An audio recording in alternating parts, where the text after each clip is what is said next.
هاي، ازيكم؟ عاملين ايه؟ اتمنى ان انتوا تكونوا بخير يا رب دايما.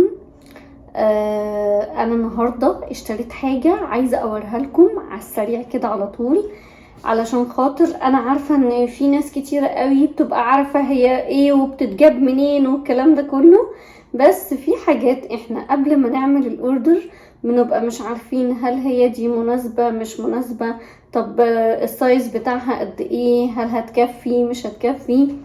فانا بجد كنت قبل ما اعمل الاوردر كنت خايفه قوي، مش عارفه السايز بتاعها قد ايه. بس لما جت لقيتها حلوه قوي قوي، فانا حابه ان انا اوريكم لعل وعسى حد يستفيد من الفيديو ده. اوكي. اولا انا اللي اشتريته الشاش بتاع الجبنه. لما بنيجي بنعمل جبنه بنحطها في حاجه كده، في ناس بتحطها في حصيره، حاجه اسمها حصيره، وفي ناس بتحطها في شاش. اوكي. فانا بصراحه شفت حاجات كتير قوي، بس ما كنتش عارفه الملمس بتاعها، الكواليتي حلو او وحش، دي ما كنتش عارفاه. ما كنتش عارفه المقاس بتاعها كبير صغير. اوقات هما بيكونوا كاتبين السايز، بس في ناس بتبقى ما عندهاش اكسبيرينس ان هي تبقى عارفه طب السايز ده كبير صغير هيكفي مش هيكفي، يبقى حلو ومش حلو، هل المنتج ده غالي ورخيص، كل ده في ناس بتبقى مش عارفاه. فانا حبيت ان انا اشارك معاكم التجربه لعل وعسى حد يستفيد. اوكي. اولا هو ده الشاش. اوكي. انا فتحت الاوردر، هو جاي في كيس زي ده كده. اوكي. انا فتحته. هما 3 مع بعض، والاوردر ده انا عملته من وول مارت. اوكي. كل واحد جاي في كيس من جوه مغلف كده اهو. اوكي. الماتيريال بتاعته حلوه جدا جدا جدا. انا هاخد واحد هوريكم السايز بتاعه قد ايه.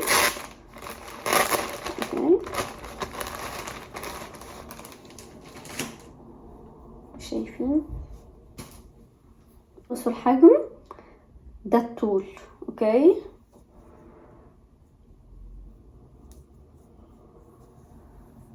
شايفين قد ايه؟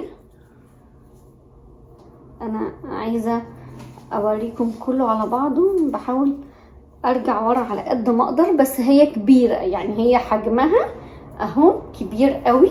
استنوا هقسمها لكم على نصين عشان تبقوا متخيلين هي حجمها قد ايه.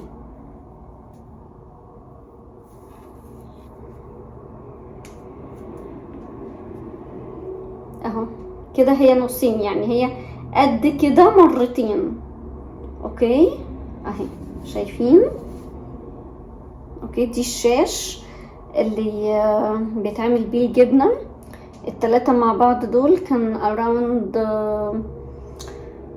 $5.50، يعني around $6. اوكي. هحط لكم اللينك في الديسكريبشن او في كومنت تحت الفيديو ده، بحيث ان انتوا لو انتوا حابين تخشوا على المنتج على طول.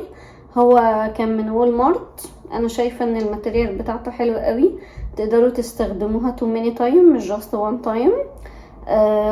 بجد حلوه، وحبيت ان انا اشارك معاكم شكلها والخامه بتاعتها والسايز كمان، عشان في ناس بتبقى محتاره في السايز، وفي ناس كمان بتبقى محتاره ومش عارفين يشتروا الحاجات دي منين. والحاجات دي بتبقى فعلا موجوده مثلا فول مارت او في الاماكن اللي بتبقى قريبه مننا، ولا لازم نروح لها اماكن مخصوصه.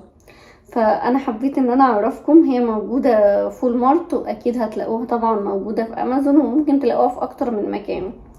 ده اللي حبيت اشاركه معاكم النهارده. يا رب يكون حد استفاد. لو انتوا فعلا استفدتوا ما تنسوش تدعموا الفيديو بتاعي بلايك، ولو انتوا اول مره بتشوفوني ما تنسوش تعملوا سبسكرايب وتفعلوا الجرس على الكل عشان يوصلكم كل فيديو جديد انا بنزله. ودلوقتي اقول لكم باي باي، واستنوني في فيديوهات تانية جديد اتمنى ان هي تعجبكم. باي باي.